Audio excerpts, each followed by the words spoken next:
begins at 6, premiere at 7. But you will need to pick up a wristband, so please do that. There will be buses leaving from the hotel here at the bottom of the escalator near Bob's Steakhouse, beginning at 5:45, running back and forth between here and the Texas Theater until 9:15. For those of you coming back in the room, a reminder, we do have a lot of folks here in the main media room, the Wi-Fi network trying to serve a lot of folks. If you have video to download or something that's going to take a lot of Wi-Fi, we ask you to go to the Digital Distribution Center or elsewhere in the hotel. That way we can make sure that everyone has Wi-Fi availability here in the main media room. So appreciate your cooperation on that.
Shane Beamer is in his 4th season as football coach at the University of South Carolina.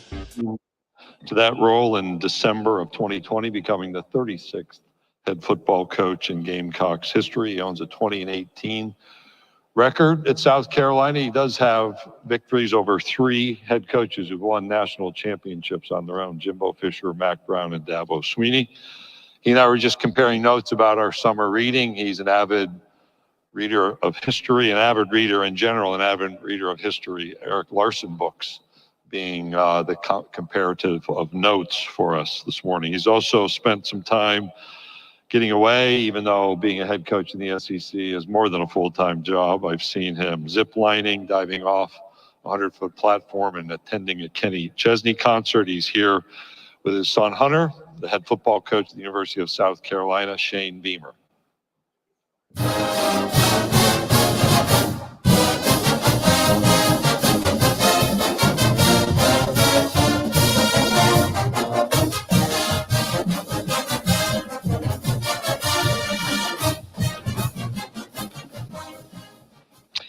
Thank you for that. It's great to be back here at SEC Media Days for my 4th year. Excited to be here on day 1 and kickstart the week without a doubt.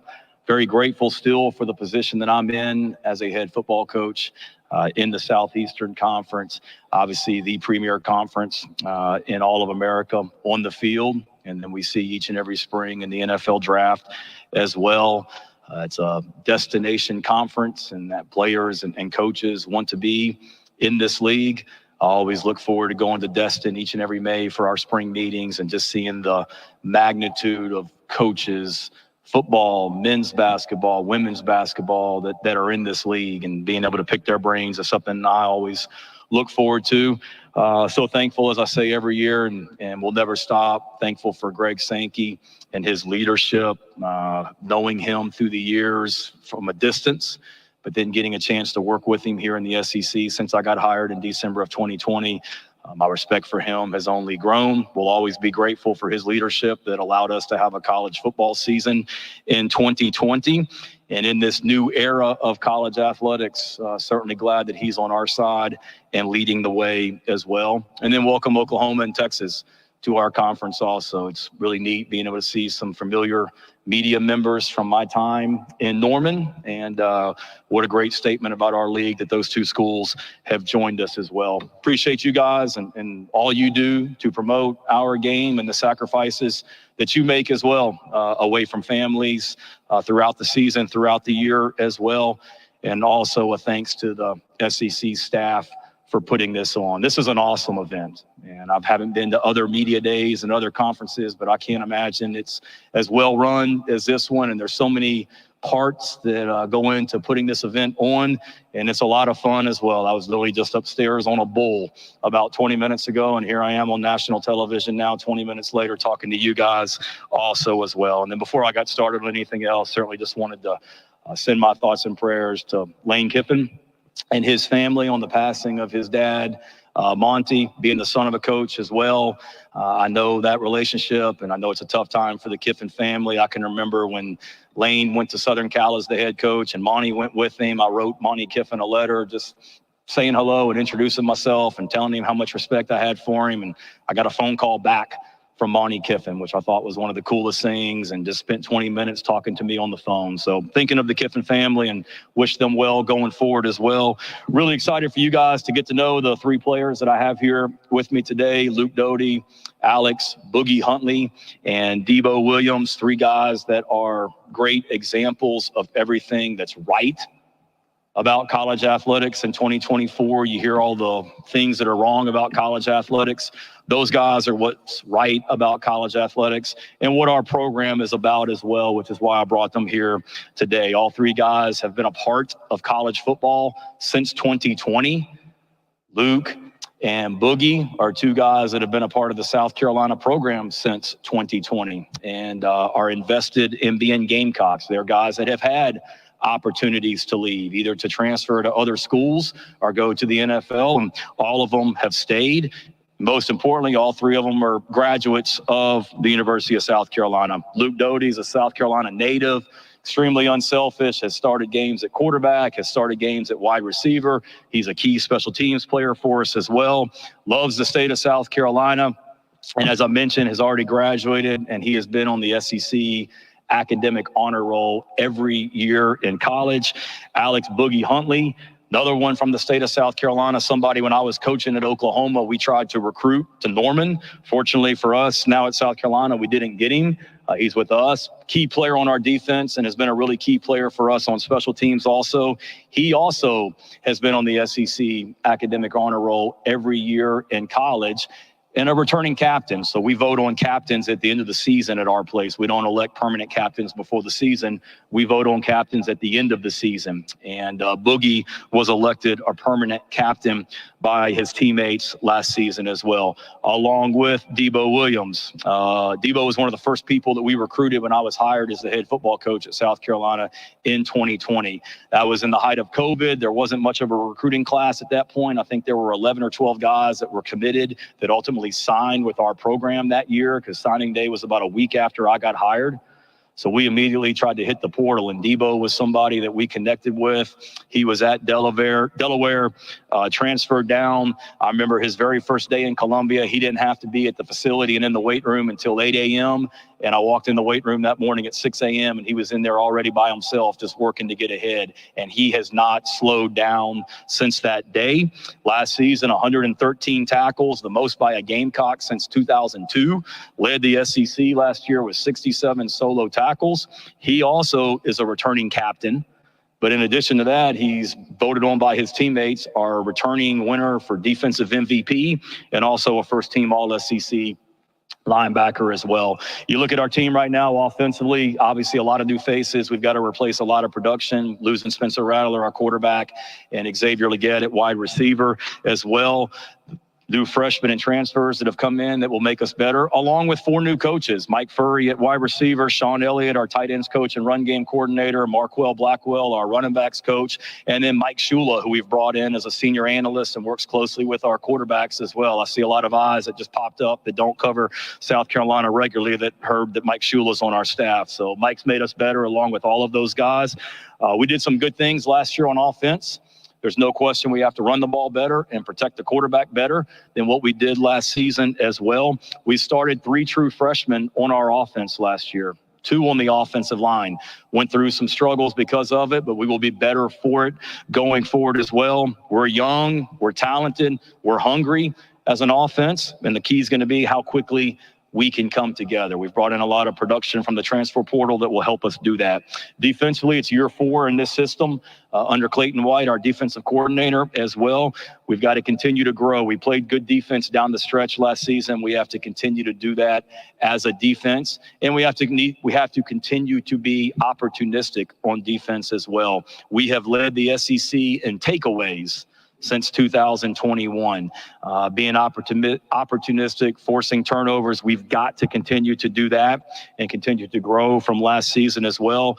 No doubt in my mind we will. We're better, we have more talent, we have more depth, and we have more athleticism on all 3 levels of our defense than what we did last season. I mentioned a minute ago that Debo Williams was our winner last year to be our defensive MVP as voted on by his teammates. Well, the top 6 vote getters for defensive MVP off of our team last year are all back. So we've got a core group of guys that are returning that have played some really good defense for us and a talented group. And then special teams, we have to replace our special teams coordinator, Pete Lembo. Happy for him getting the head coaching job at Buffalo. Brought in an NFL veteran to be a Grand Slam hire in Joe DeCamillis, a guy that has tons of experience in the NFL. Had been a special teams coordinator in the NFL since 1991, coached in 4 Super Bowls, was at the University of Texas last year with Coach Sarkisian, got exposed to the college game, realized that he loved college athletics, had opportunities to go back to the NFL. When we hired him, he had 2 offers on the table to go be a special teams coordinator in the NFL, turned those down to come to Columbia. So he's made us better, being able to return our punter, Kai Kroger, who was with me last year at this event as well, along with our long snapper, Hunter Rogers, will help us. And then excited about the prospects we have at place kicker and the return game also. No matter who's the coordinator, though, obviously that's my background, special teams in so many ways. We'll have to continue to be aggressive and opportunistic on special teams as well. We've led the SEC in block kicks since 2021 and got to continue to do that as well. Really proud of what our guys are doing academically. If you look at our GPAs by semester, 4 of the 8 highest GPAs in the history of the South Carolina football program have happened in the last 2 years. So our guys are doing great things off the field. 90% graduation success rate in the league, which is 3rd, I believe. We've got 28 players when we kick off against Old Dominion on August 31st that will play that game as graduates from the University of South Carolina. 28. And then last semester, we had 7 guys that made a 4.0 GPA, 26 players on the dean's list as well. Excited about what's going on in recruiting right now. Obviously, we've got a lot of really good young talent on our football team. The 2023 signing class was the highest ranked class in over 10 years at South Carolina. And if you look at the last 2 recruiting classes, 23 and 24, ranking-wise, it's the best 2-year ranking, best ranking over a 2-year span since 2012 and 13. It's a great place to recruit to. Great academics, an amazing city, the capital of South Carolina, an amazing state, an unbelievable fan base. That we were sitting there at 2-6 last year after 8 games, came home for 4 straight home games and sold out all 4 of them. Not many teams, I think, are going to do that when we didn't have the season, or the season wasn't going the way we wanted last season, to sell out the last 4 home games. It's a testament to our fan base and how awesome they are. Our long football operations facility that's the best in America, in my mind. Upcoming stadium improvements as well. Our staff and administration, led by our president, Michael Amaritas, our chairman of the board, Thad Westbrook, and our athletics director, Ray Tanner. And then we've seen there's an expectation to win championships at the University of South Carolina, led by Dawn Staley and what Coach Staley and her team have done in women's basketball, winning the national championship this year as well, what Coach Tanner did in baseball, and what many other sports have done as well. And in closing, I know I get every year there's ranked on the opening statements. I think 2 years in a row I've had the longest, so I'm trying not to be that guy this year. But in closing, I'll say this. I really, really, really like our football team going into 2024. Most of you don't. That's okay. When you guys do your picks on Thursday, we'll be picked 14th, 15th, or 16th, I'm sure. But I'm excited about this group. We've got a lot of really good young talent on this football team with veteran leadership. We have over 20 players on our team that are going into their 5th season or more of college football. We talk about leadership. I mentioned we vote for captain. Of the top 12 vote getters on the 23 football team to be a permanent captain, which to me there's no greater honor as an athlete to be voted a permanent captain by your teammate. Of the top 12 vote getters last season, 7 of them are still on our football team. 2 of them are here today with me as well. I understand we have a tough schedule that we get to play. When I look around the schedules in this conference, everybody's got a brutal schedule. That's called competition. That's called playing in the toughest conference in America as well. So if you don't want to play those schedules, then you're in the wrong league, because that's what the SEC is. Our culture is strong. It's great hearing from other players when they transfer in from other schools, when they talk about our football program, when they get here as a transfer as well. And then I realize that the climb isn't always smooth, and I wish it was like this straight to the top. There's going to be bumps in the road, and our players hear me say it all the time. You can't have you can't have growth without some discomfort. And Mike Tomlin, the head coach of the Steelers, who I think the world of and consider a great friend, he has said it, that you can't have your feet in both buckets. You can't have your feet in a comfort bucket and a growth bucket. It doesn't work that way. You've got to be uncomfortable in order to grow. And we certainly had some uncomfortable moments last year as a team, but we also showed throughout the season how strong our culture is. And we grew from those uncomfortable moments last year as well. It's truly year to year. The narrative about our program in 2024 is completely different than what it was in 2023. And I get that. You see that across this league with other schools that are here and becoming here this week as well. But I know this, I love what I do. And if you can't have fun at work, you got a bad job. And I tell our players all the time that it's hard to outwork passionate people. I love what I do. I'm passionate about coaching football, and more importantly, I'm passionate about coaching the University of South Carolina football team as well. The job has changed. There's no question it's different and more demanding than what it was in 2020 when I got hired. But one thing that hasn't changed is how much I love coaching and coaching the South Carolina Gamecocks as well. We have a championship mindset at the University of South Carolina. Make no mistake about it. There's no ceiling at the University of South Carolina as well. Our expectations at South Carolina are to compete for a spot in that 12-team playoff year in, year out. We have players that stayed in this program that could have gone to other schools. They didn't stay here to be average and go 6-6. We have players that have transferred in from other SEC programs and Power 5 programs. They didn't come here to be average. We have coaches that have come in from other teams that did not come here to be average.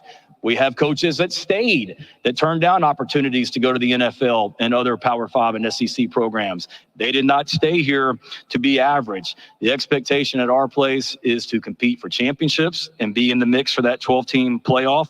That's what we're working towards each and every day. We got a great group of guys that are doing that back in Columbia right now. Couldn't be more excited about kicking things off on August 31st. You win with people, and you win with great people. And we got a great group of people in our program, and can't wait to get started with them at the first week of August as well. We're just getting started as a program. I truly believe that, and excited for the year. So with that, any questions? Thank you, Coach Beamer. If you have a question, please raise your hand. We'll get a microphone to you. Grant, Dylan, and Dinah have the microphone. And again, if you'll please give your name and affiliation before your question. Coach will go over here to my far left on the aisle, just to our left. James Hale, OKC Sports Radio 105.3 HD1. Good to see you. Good to see you. One of those familiar Oklahoma faces I was talking about. Shane, you'll be traveling to Oklahoma this year. I'm curious how you and your family are looking forward to that. And what do you remember about your time at OU? Yeah, for me, it's a work trip. My kids are disappointed that it's an early kickoff because they were expecting, hoping to have a full Friday and a full Saturday of seeing all the things that people and places back in Norman. I had a great time there. Got great friends there. Literally just got a text message about an hour ago from Ryan Hibble, the golf coach, telling me that we need to get together as families and figure out the plan for when the family does come to Norman so we can hook up as well. I didn't want to tell him I'm a little busy right now today in Dallas. We'll talk about that after the fact, but very thankful that Coach Riley gave me an opportunity there. I had a great job at the University of Georgia with Kirby and learned so much from him in my time in Athens. But the opportunity to get connected and be with the Oklahoma program was a great opportunity. Went there because of, for a lot of reasons. Joe Castiglione, the athletic director, was one of them as well, to be able to get connected with him. But then went there and just made so many friends for life. I mentioned Ryan Hibble, Zach Selman at Mississippi State, as someone that's a dear friend. Learned a lot. Pretty cool being a part of that tradition, and it'll be a big challenge going back to Norman on that Saturday, but really looking forward to the trip and excited for our fans. Our fans are so excited about going to Norman, Oklahoma. Can't tell you how many of them have come to me and told me they've got their flights booked and what do they need to do, where do they need to go, and it'll be a fun weekend and a work trip for us. Coach, we're going to go to the far right of the rooms, over to your right. Okay. Hey, Coach. Spencer McLaughlin, Locked On Podcast Network. Talk about the quarterback situation going from Spencer Rattler to, I know you haven't officially named a starting quarterback, but Lenora Sellers kind of presumed to be the starting quarterback there. What do you see as what he can bring to the table, and how's that different from what your offense was a year ago? Yeah, obviously we've got to replace an elite player in Spencer, and I know he's doing great things in New Orleans already and is going to have a long career in the NFL. We certainly are going to look different at the quarterback position with Lenora Sellers and Robbie Ashford both. You're talking about guys that are 240-pound type guys that can run and are able to throw equally as well. So it brings a new dimension to our offense. Those guys have made each other better. Luke Doty, who's here with me today, Luke started games at quarterback back in 2020. Before I was even hired as the head coach, when I was coaching at Oklahoma as well. So we've got experience in that room. We don't have a ton of experience starting at South Carolina, but Robbie's got SEC experience, and Lenora's played in some games last season. But we return a lot of players around those guys, which will help. Starting on the offensive line, a guy like Vershawn Lee, who, because of our injuries on the offensive line last year, he started at center, guard, and tackle on the offensive line. We bring back Vershawn. That'll help a young quarterback having a veteran offensive line. Ja'Kai Moore, who's been here since 2020, that's played multiple positions on the offensive line. So we've had, obviously, since January to kind of create what this offense is going to look like. We've got a lot of new faces, but as I alluded to a minute ago, it's a young but extremely hungry and talented group. Coach, we're going to go straight down the middle aisle, about 3/4 of the way back. Hey, Coach. Dave Myrick, 107.7 The Franchise, Oklahoma City. You're probably in the best spot to answer this, having coached at Oklahoma, now in the SEC. What's the biggest adjustment you think faces Oklahoma jumping to this league? I think it's a couple things, one on the field and another one off the field. From being in other conferences, and I've coached in multiple leagues in my career, it's the size and the depth and the athleticism that you see on the line of scrimmage every single week in this conference. I can remember being at Oklahoma, coaching tight ends, and you would be getting ready to play most Saturdays, and there may be one or two guys on the opposing defensive line that you really got to be cognizant of. Like, this guy can completely wreck your game if you don't have a plan for him. But then you come into this league, it's not one or two, it's like 6 or 7 every single Saturday on the line of scrimmage. So that's one thing to me that stands out. And then the other part off the field, and it's awesome, is just the venues that you go into in this league.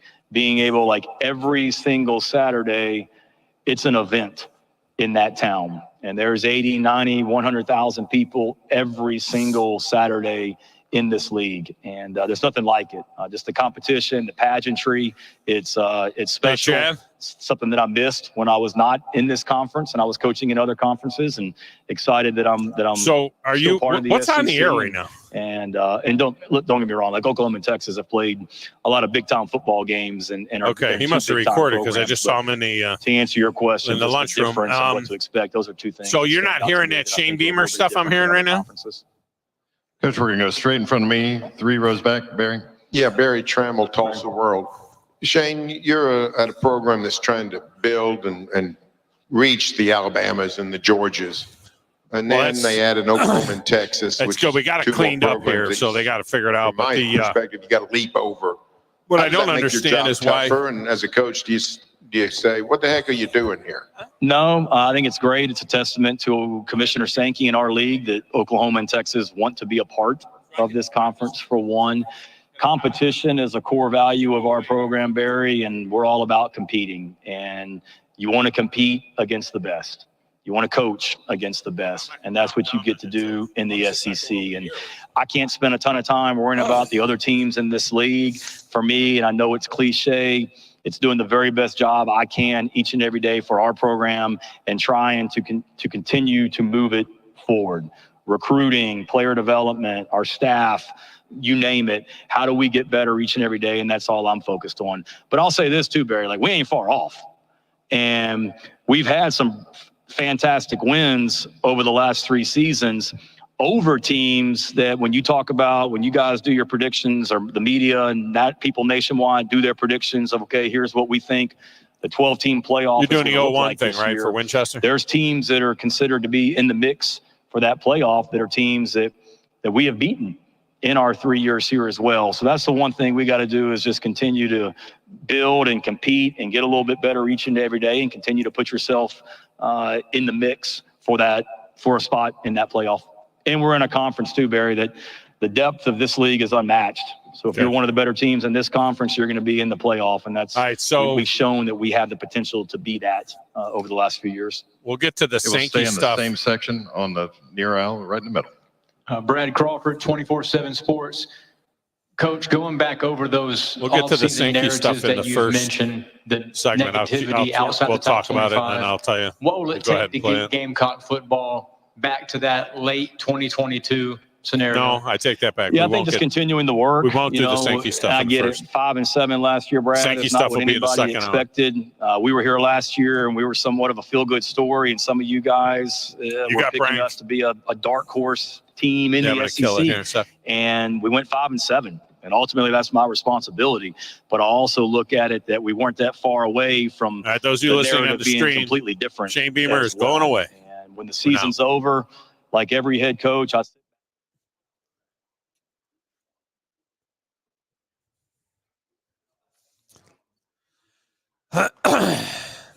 um,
Hey, good afternoon, everyone, and welcome to SEC Monday in the Doghouse. I am your host, Tom Abraham. So glad that you are with us today. And Boy, I got to tell you, first of all, let's welcome our new listeners on ESPN 1370 of 1340, 1069 in Winchester and Franklin County. Happy to be able to bring you guys the programming from here in Dallas. I'm going to warn you right now. Some of my callers are real characters, and they're going to be a shock to your senses. And before I set the scene here, I also want to say that although we do work in the toy department of life, we don't live in a vacuum. And we were horrified, just like you were, by what took place on Saturday night. This is not political. This is just common sense. And hopefully the result of all of this will be both sides just calming down the rhetoric a little bit. And let's just debate the differences in things like Alabama and Tennessee, or the Iron Bowl, or Georgia, Florida. Those are the kind of things that we want to debate. Those are the kind of decisions that we want to have to make and have them play out on the field. But we don't need people shooting at each other, okay? And we don't need people killing trees, and we don't need people, desecrating statues and things like that. Just don't do that, okay? Now to the matter at hand. SEC Media Days here in Dallas for the first time. Now, we were actually scheduled here before, but a pandemic kind of killed that deal. This is number 21 for me, and what a difference over the years. This is not the hallway at a Winfrey Hotel, which, to be quite honest with you, I don't believe we'll ever return to. I don't know if they're building any new hotels in Birmingham, or if they got a hotel that can handle it. There is nothing in Birmingham that is like the Omni last year in Nashville or the Omni this year here in Dallas. And I'll tell you another thing. It was announced today, Greg Sankey announced today, that next year we will be back in Atlanta, which is a wonderful venue at the College Football Hall of Fame. But it is much, much more cramped than this ballroom area here of the Omni here in Dallas. All right, this is very much like the Omni was last year, but it's even bigger, and all of the rooms are contained right here in this one area that we are in, where you don't have to go, all over the place like we will in Atlanta. However, the atmosphere at the Hall of Fame in Atlanta is the best atmosphere that I have experienced in my years of going to SEC Media Days. We're up on that second level of the College Football Hall of Fame, and you're looking down into the main room. You can kind of see the main room from down there. And from when you're down in the main room, you can see everything above you, around the whole, Radio Row area. Radio Row, it's like a big square that goes all the way around these glass walls that look down into the main room. And by the way, you're at the College Football Hall of Fame. And it's very conducive to fans. There's a bullpen where all the fans are and everything. I don't know if there is an area like that here. I mean, at the Winfrey, we always had that experience of the bullpen being at the end of the hall, Radio Row, and we would hear the cheers go up, and each day when different fan bases would show up there, they would be in a little bullpen area that they would rope off. It wasn't like that in 2004. I tell you right now, when I first started this in 2004, when I first came, there was no roped off area in the bullpen. The whole fans, they just come up and down Radio Row, which is the connector between the hotel at the Winfrey and was the Hyatt then, and the mall. It was a connector right there to the Galleria. So we were in that area, and so people would be walking up and down and back and forth, and it was totally open to the public. I remember my wife and the kids used to come, and Captain Cool was 10 years old, and he used to come to that thing, and it was. I remember Mike Shula coming down the hallway and going on Radio Row and having 60, 70 fans following him and knocking down all of the radio gear off of tables and everything else. That's the way it was. It's nothing like that now. It's much more antiseptic. Almost every show has a video aspect to it. I mean, as we look down, you learn so much about, raising the video game. You see the different, some of the shows are video only. Some of these shows are podcasts only. And you see the different kind of lighting that is set up at various places. You see different kind of cameras that are set up, different programs that are set up. And I'll say this too. We were one of the first ones to do an extensive amount of video and I got to give Scott Tyson a lot of credit for that. We actually started doing a lot of video back when there was only a few stations doing video. And now everybody is. I remember Scott doing it with his phone. Tyson used to use he used to set up his iPhone, and we would go like Facebook Live, from Media Row, which wasn't a terrible idea. I got to be totally honest with you. It wasn't bad. But in any event, it's just kind of I think that the College Football Hall of Fame, honestly, that was the best raw atmosphere. It's not very good for covering the different rooms because everything is over in a hotel, which is next to the College Football Hall of Fame. That part of it is a little bit of a pain. Plus, the College Football Hall of Fame is in downtown. And unless, we usually get an Airbnb. So unless we're staying at the hotel, you're going to stay a half an hour away. You got to go to Marietta. You got to go to Cobb County. We got to go stay up by the ballpark where there'll be no baseball because it's always during the All-Star break. Okay, so, there's that part of it. But anyway, we know that that's good. There's a rumor out there that next year, that the year after Atlanta, 26, will be back in Nashville. I don't know where else you go. I don't know how far east you want to go. I don't know if people in Florida are clamoring for it to be in Jacksonville or something like that. But right now, it's the rotation seems to be. I bet this Dallas is going to be in the rotation, and the rotation seems to be, Atlanta and Nashville and probably Dallas, and wherever else they got a really nice Omni. Jacksonville would be a good spot. Maybe Jacksonville would be a good spot to go to. I don't know where the future holds, but I don't know how we get to Birmingham. I'll be honest with you. I don't know how we get to Birmingham, unless they got some buildings going on down there that I don't know about. I'm not sure. All right. Greg Sankey spoke earlier today. You're going to hear some of that in hour number 2. He got in an early shot on Nick Saban. He said, and this is a true story, Nick Saban was denied access. Nick Saban came down and he was denied access to the SEC media, to the Radio Row, to the main room because he forgot it. He didn't have his credential. It's like, hey, credentialed media only, Nick.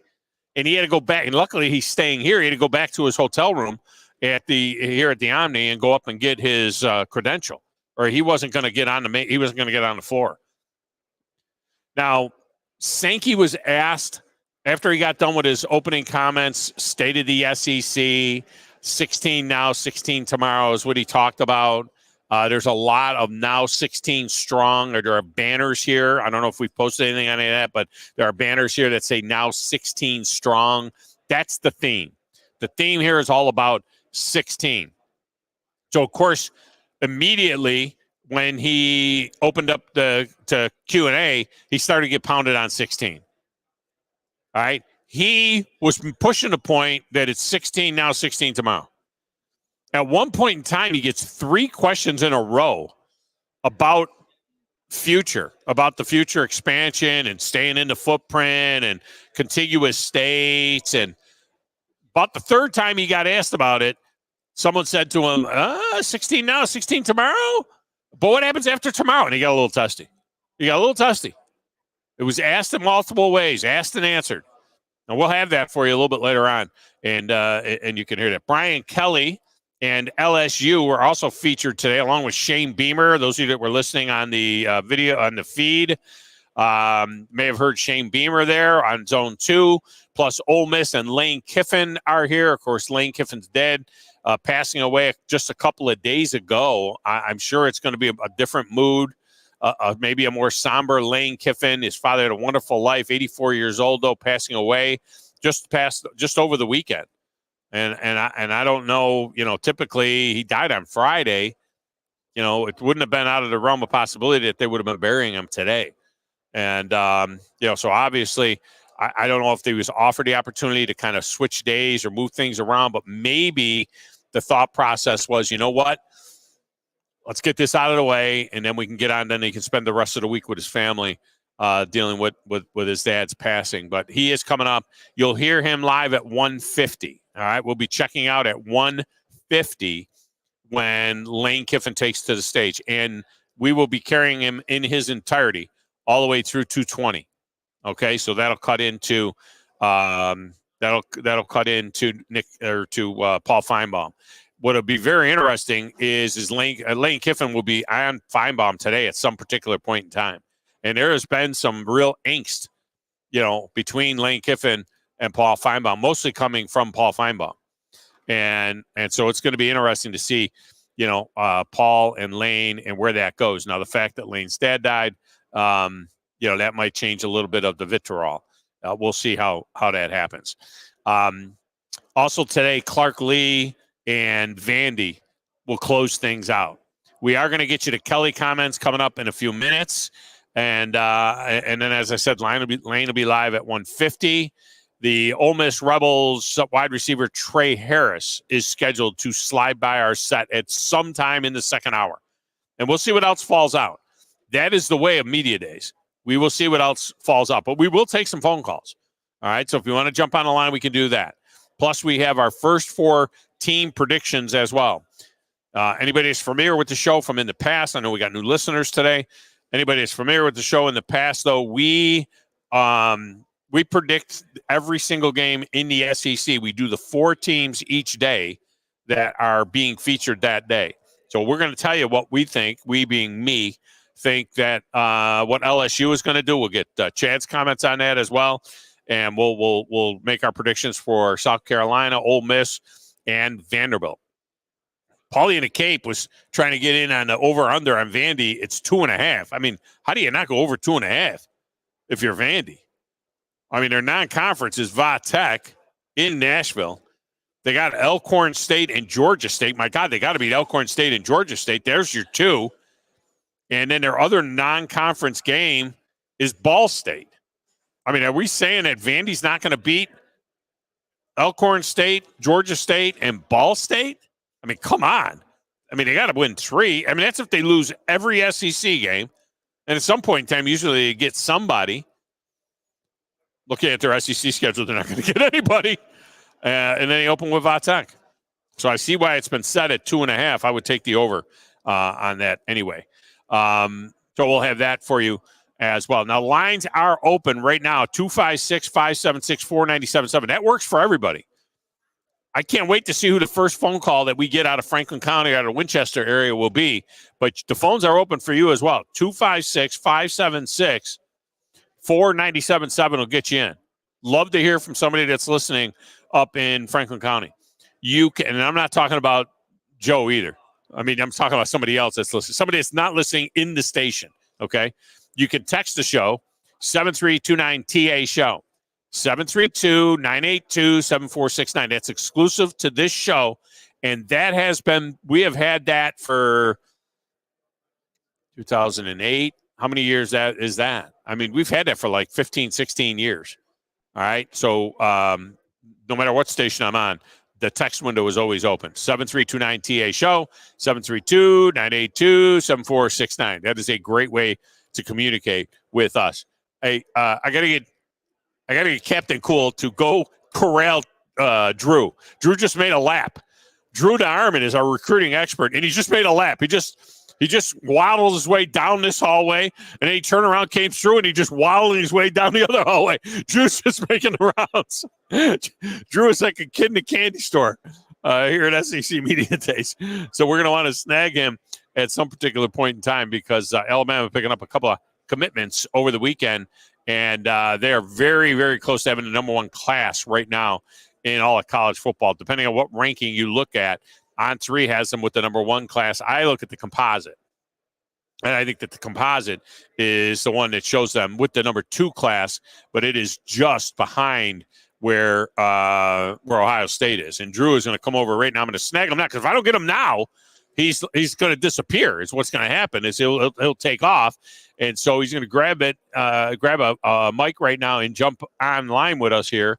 And looking very sharp, Kentucky blue on that shirt that you're wearing, Drew. That's an interesting way to start off SEC Media Days, going with the blue with the black station logo on it. Yeah, I know. I came loaded with the shoe game, though. I'm going to match shirts all week. I noticed that the shoes are matching the shirt. Now, You're saying that you have done that for the entire week? Yeah, or basically it'll be very close. I mean, I have 4 different shirts, and I flew, so I had a limited as to how much stuff I could bring. I could only bring 1 pair of shoes, the ones I had on, and then I brought my Crocs, you know what I mean? So, for walking around the house. And then, but I do have 4 different color shirts to Yeah. wear. And so I'm going to be very interested to see how that works out for you. Yeah. I think it's going to work out well. I mean, I enjoy this week every year. This is year 10 for me. I've been in this business 10 years now. I mean, it's flown by though. That, yeah. And I enjoy it. I enjoy the networking and catching up with people. And it's been fun so far. We had a good talking ball this morning, and we heard from Greg Sankey right after. And I know John carried that for on his show. And that's why I snagged you, because we didn't make you work during the John show. So I figured you weren't out with the morning blitz. And it was a big weekend for Alabama, and that's what I wanted to say. Yeah, talk about the two kids that they got that they pick up here. Big time wide receiver, a five-star wide receiver, #1 kid out of the state of Mississippi, and then they pick up another big lineman. I mean, this is nuts. Kalen DeBoer is closing in on the #1 class in the country right now. Yeah, and on 3, there actually are #1. They are #2 in 24/7 Sports, and they're doing a great job. It's they call it their term under Courtney Morgan, the general manager's cold summer, and they got Caleb Cunningham committed. He's arguably one of the top 2 to 3 wide receivers in the 2025 cycle from Ackerman, Mississippi, right outside of Starkville, only about an hour from home. If he, should he ultimately sign with Alabama, and I think once Alabama gets on the field this year, I know if Jeff Lebby has a good first year, and a good first year for State would be going to a bowl and show some things offensively. There's still a danger there, but he's only an hour from home in Tuscaloosa. Kalen DeBoer just had a first, a second, a third round wide receiver in the draft. And I think Alabama's going to be very impressive this year offensively. And once that happens, I think that'll cement his decision to sign with Alabama in December. But he's got a lot of potential. He's a big physical kid, 6'2", 6'3". He looks like he's closer to 6'3" to me.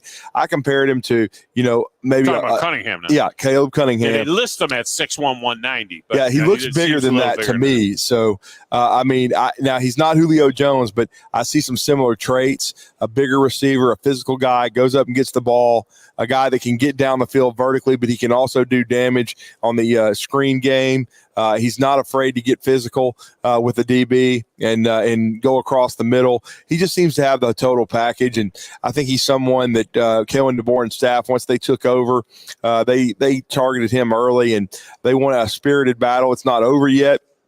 The war will be where he signs in December, but when you get a kid's commitment, it's always a great sign. And he had several favorites throughout the process. I know when he first, when the cycle started, back in January, a lot of people were looking at Mississippi State, even Ole Miss, but then it started to go a little more regional and national. And he visited a lot of schools, and he was leaning to Florida at one time after a good visit there. He visited Auburn, and Hugh Freeze and staff really kind of knocked it out of the park. But his 2 visits to Alabama, and ironically, right after Kellen DeBoer's staff took over, when Nick Saban retired, he was getting ready to not name Alabama in his top 12, but they were able to get him on campus for an unofficial.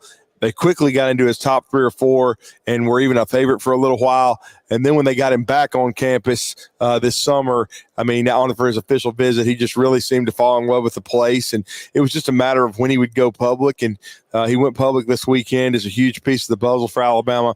They've got Latsier Brooks, a kid from New Jersey, kind of an underrated 5'9" slot receiver kind of type, a Jalen Waddle type guy committed. And they've got Caleb Cunningham. They'd probably like to add 1 or 2 more. A kid like Derek Meadows, who put his commitment off till this coming Saturday from Bishop Gorman in Las Vegas. He's a 6'5", 6'6" receiver, red zone target.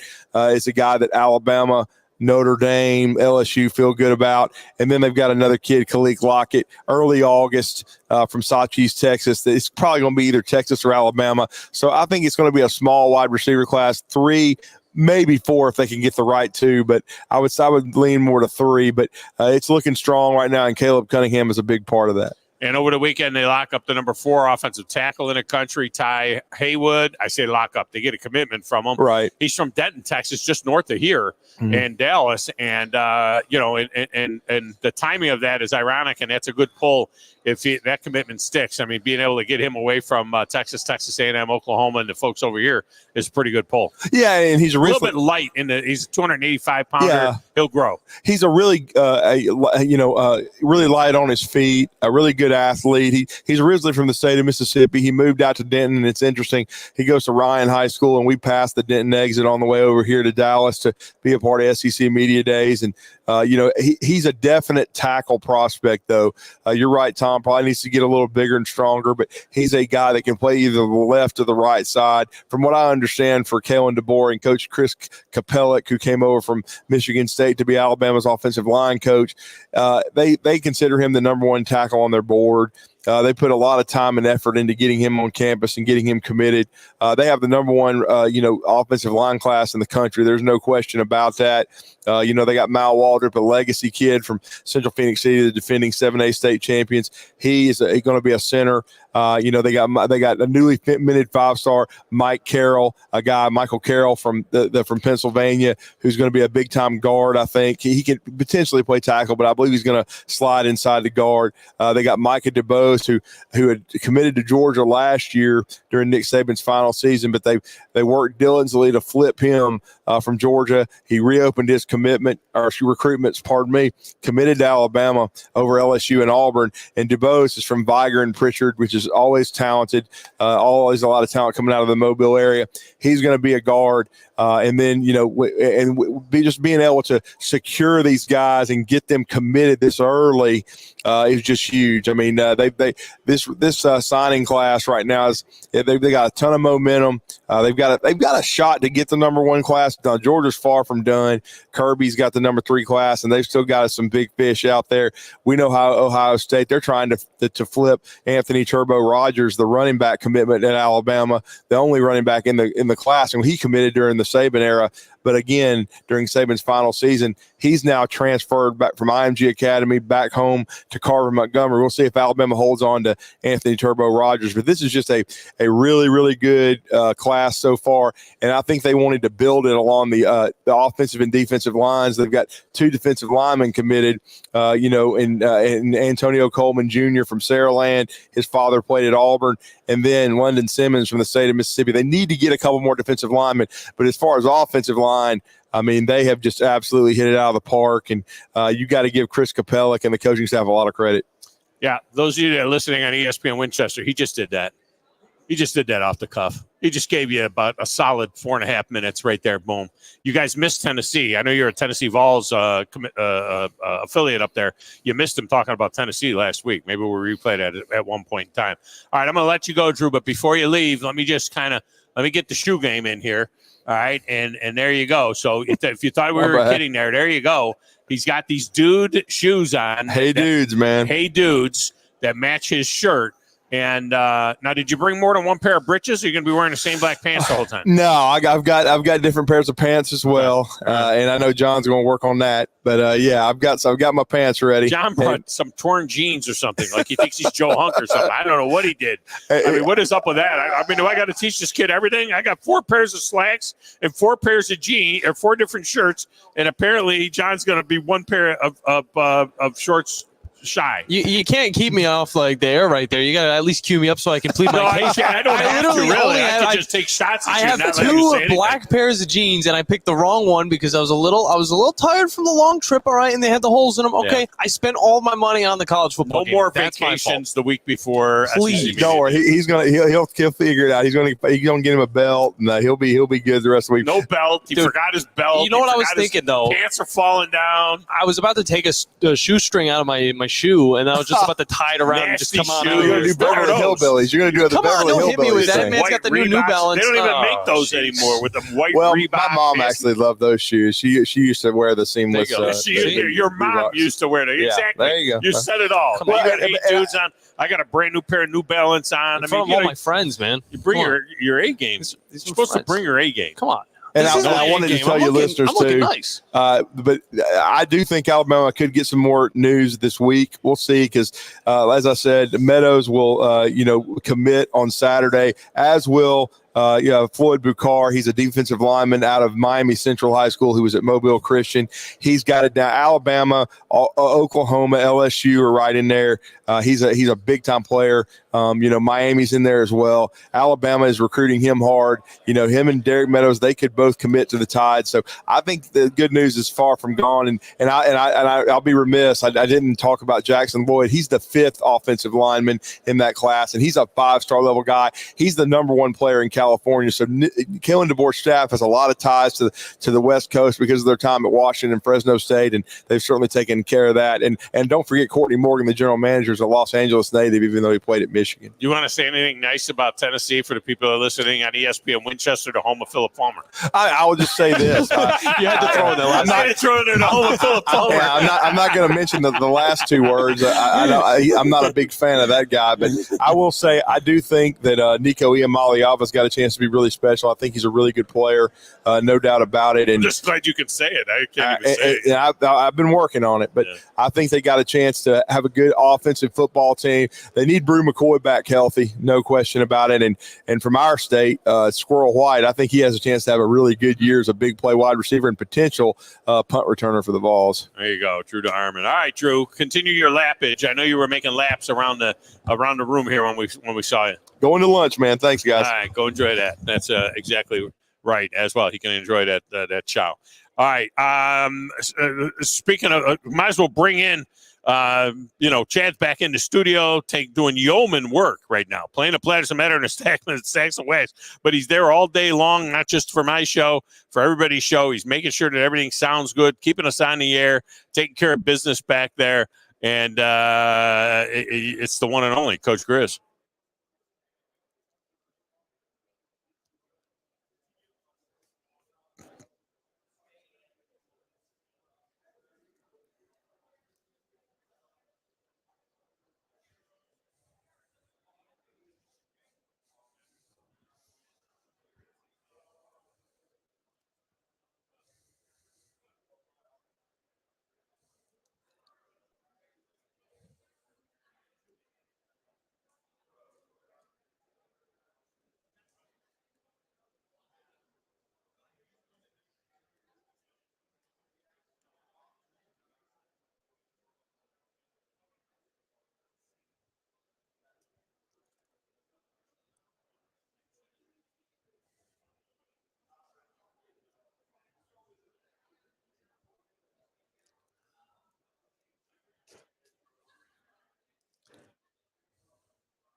Hey, Grizz, one of the oddest things that I've seen in my years of doing the SEC Media Days was Nick Saban on the SEC set as an analyst interviewing Brian Kelly. It was just so weird.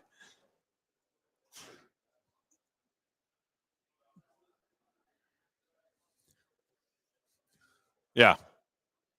Yeah. Well, you could see it on the SEC network. I mean, you would have seen it. I saw it because I walked by it, but, that was going on there. A little first day jitters here with our technology and getting everything set up, but it seems like everything is good to go now. And, I talked about it. For me, it started in 2004. That was at the Hyatt Regency, which became the Winfrey Hotel in Birmingham.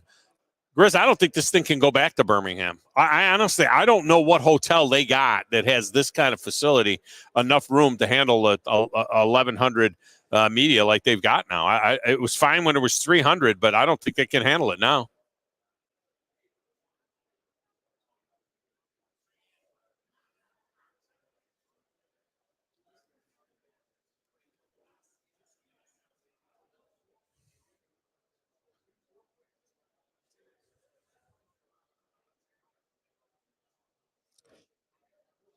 Yeah, they'd have to have a hotel if they had a bigger hotel.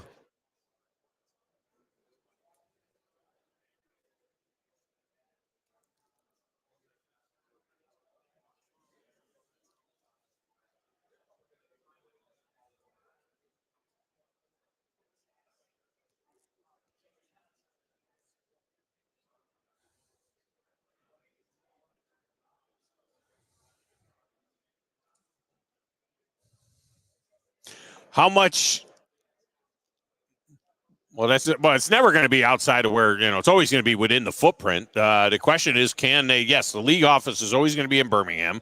There's nothing wrong with the league office. They don't invite in 1,100 media and so on. So they, that I don't think that ever changes. But the question will be, is there there's no hotel right now in Birmingham that's like this.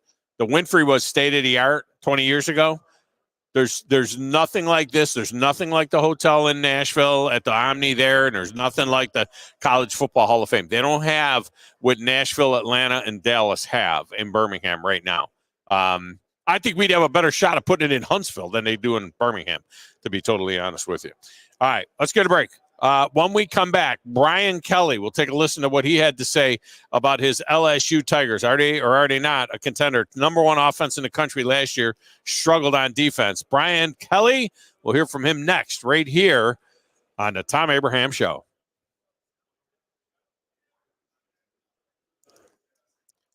So how long is what you got from Brian Kelly?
SEC Media Days coverage, day one.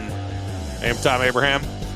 All right, earlier today, Brian Kelly took questions from the assembled media take a listen to the Q&A with Brian Kelly.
In the country was not good enough. I think you have to have much more balance.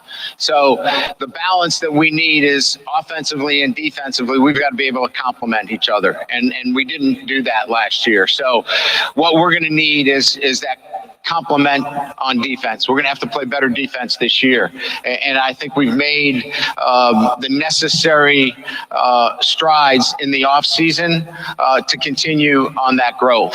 So again, complementary football, offense and defense. And I know that sounds like coach speak, but the numbers prove it out. You can't have the number one offense in the country and not play the kind of defense necessary to get you to the next level. So playing better defense, quite frankly.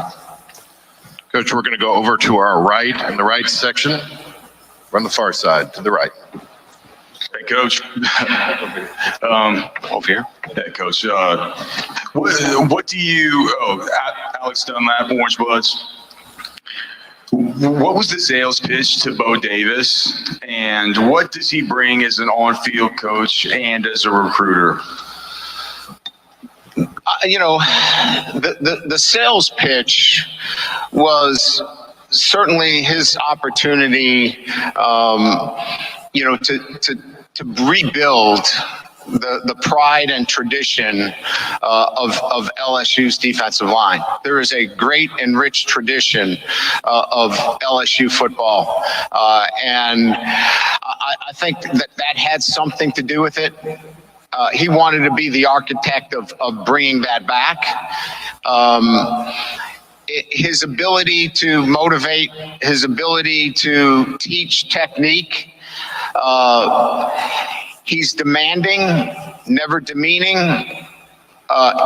He has an incredible experience with success. He's won national championships within the SEC. So players immediately identify with his success because it's real. And that carries on to the recruiting trail. Somebody that has done it, been there. And I think we're seeing that come to fruition, early on in his tenure here at LSU. Coach, we'll go right in front of us, right in the front row. Ron, just to your left. Yeah, Ron Higgins, Shreveport Poacher Journal. You've had some big hits in the transfer portal, like Jade. You've had some misses. This is your third recruiting class. What have you learned about the transfer portal since your first year when you had to take a bunch of guys the first year to fill roster spots? What have you changed as far as philosophy? What have you learned? Well, I think the transfer portal is what I always thought it would be, in that it can't be strictly need-based. If you're in the transfer portal for need-based, in other words, you're filling needs, you haven't done something right in the natural recruiting season. And last year it was need-based, and that's never a good situation when it comes to the development of your football program. I think you need to use the transfer portal to top off the tank, so to speak, right? That you can add to a particular position, and almost one that it's not needed but becomes a luxury. When you can get to that situation, I think that the transfer portal becomes an effective tool. But if it's strictly need-based, you're probably in for some rough seas. Coach, we're going to stay up front here, just a section over to your right here, second row to your right. Coach Kelly? To the right. There. Yes, sir. Milton with Horns Illustrated. You talked about the success coming into the SEC, having a balanced offense and defense. Texas, when you look at them, you won't play them this season. When you look at them and what Sarkisian has done with that team, do they have that balance in offense and defense to be a top contender in the SEC and possibly even take the championship this season? I only watched them against Alabama because that was really the only game that, from a recruiting standpoint, not recruiting, but from an analysis standpoint, that we had a liked opponent that I needed to watch them. And in watching that game, they certainly had both offense and defense, the capabilities of competing for a championship. Now, each year brings players coming and going. I don't know what their losses were. I haven't researched their roster. But certainly if they lost some players, I know they lost some big players on the defensive line. I think it's always about how you replace. And so if you've recruited well and you can step in, if they've recruited well and they have guys to step in, Texas certainly has the ability to compete for an SEC championship. Coach, we'll go back over in front of the section in front of me, standing on the aisle, right here in the center. Coach, Chris Hummer with 24/7 Sports. What goes into placing somebody as positionally versatile as Harold Perkins, and how do you balance his long-term future in the NFL for what makes the most sense for your team? Well, I think first and foremost, you're looking at a player from his freshman year and what he can do before he's fully developed. So if you take him in his freshman year, and there are things that he can do to impact your team, but he's not fully developed yet, then you find a position for him that can impact immediately, knowing full well that he's not fully developed in all areas that allow him to play every down. And Harold might have been that as a freshman, where he was much more impactful as a pass rusher, as somebody that was a situational player. And quite frankly, he maybe got a reputation as that, but that's not who he is. He's an every down linebacker that can play inside and out, who has the ability to run, who can obviously rush the passer, but he can also tackle from, sideline to sideline. And that's the developmental process that I think coaches have to be able to see what can he do right now versus what can he do as he develops, and then ultimately what is his position as he moves to the next level. And so I think you have to take all of those things in consideration when you're evaluating your players. Coach, we'll go over to our far right, over towards your side. Yeah, Coach Brooks Austin with Dogs Daily. I'm sorry, where are you? Right. Gotcha. Jaden and Garrett seem to be very different football players at the quarterback position. I'm curious if there is any common traits that all great quarterbacks might share, and if you see any of those in Garrett. Oh, there's certainly common traits. I think, the first one, certainly, if we're talking outside of the skill factor, right? The ability to throw the football, if you talk about just from the neck up, the ability to certainly translate. In other words, take the offense, take the things that are taught in the classroom and be able to translate those things to the field. That was one of Jaden Daniels' best assets. You could watch it, you could talk about it, he could recite it, you could be in a meeting and you would walk out of that meeting, you go, amazing. His recall, his ability to go through all the progressions, his ability to know everything in terms of blitz protection, and then in a game, he could do it. That gift, that ability is what makes the great quarterbacks great. And Garrett's been able to do that as well. Now he's got to go do it in the games like Jaden did. But that's the first thing we look for is the ability to take it from the meetings, take it from the film study, take it from the walkthroughs, take it from the practice and apply it to the games. Real time. And I believe Garrett will be able to do that as well. Coach will go straight down that center aisle on the near, just right here on the end. Coach, Emily Grace McWhorter from the next round. What has the defense progression been from spring football until now under Blake Baker? Well, look, I mean, scheme aside, I think everybody has, their flavor of what the scheme, looks like. And Blake certainly has an established comfort level in a particular scheme.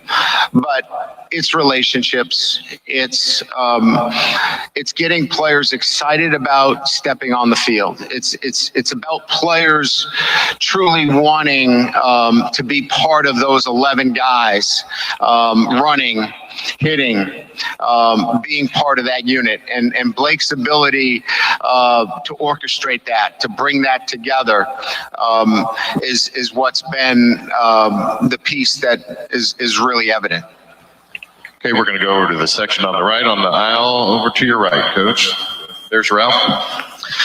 Hey, Brian, good morning. Ralph Russo from the Associated Press. I know at LSU, expectations are always very high. You come in the first year after taking a team with 39 scholarship players, and I think it's fair to say you maybe exceeded some expectations, builds up big expectations for last year, and there was a perception that you didn't quite hit those expectations.